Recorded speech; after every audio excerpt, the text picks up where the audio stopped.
ఈ రోజు నేను అనంతపూర్ రావటానికి ముఖ్య కారణం ఆర్టీటీ రూరల్ డెవలప్మెంట్ ట్రస్ట్ ని మూసేసి 11 నెలలై వేల కోట్ల ఆస్తుల్ని దోచుకోవడానికి కుట్ర పంతున్నారు.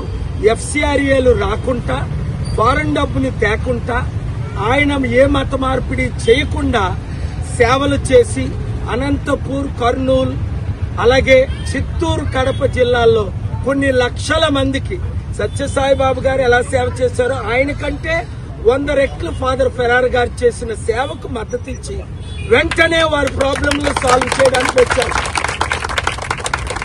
ఇలా రోడ్డు మీద నుంచి నేను ఇప్పుడు హైదరాబాద్ వెళ్తుండగా ఇక్కడ mid level health providers community health workers పాపం వాళ్ళు ఎంతో కష్టంతో హెల్త్ ప్రొవైడ్ చేస్తుంటే వాళ్ళని రెగ్యులరైజ్ చేయమని ఒకటి, అందరిలాగే వాళ్ళకు కూడా శాలరీలు పెంచమని 23% హైక్ చేయమని అడుగుతున్నారు.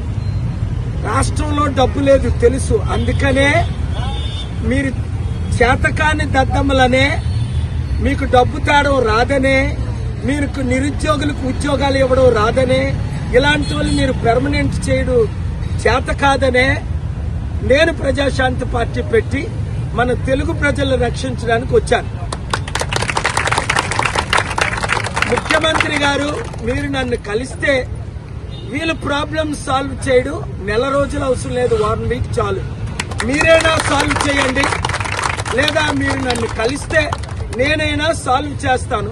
ఫండింగ్ వస్తేనే కదా శాలరీలు ఇచ్చేది, శాలరీలు పెంచేది, నిరుద్యోగులకు ఉద్యోగాలు ఇచ్చేది. మీరు తేలేరు, నన్ను తేనెవరు, మీరు చెయ్యలేరు, నన్ను చెయ్యనివ్వరు.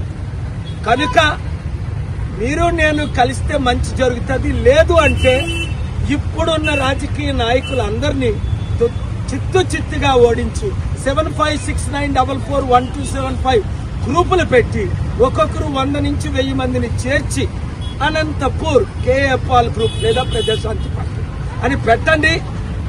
అందరూ ఈరోజే సహకరిద్దాం, వీళ్ళందరినీ మనం కాపాడుకుందాం, రాష్ట్రాన్ని, దేశాన్ని కాపాడుకుందాం.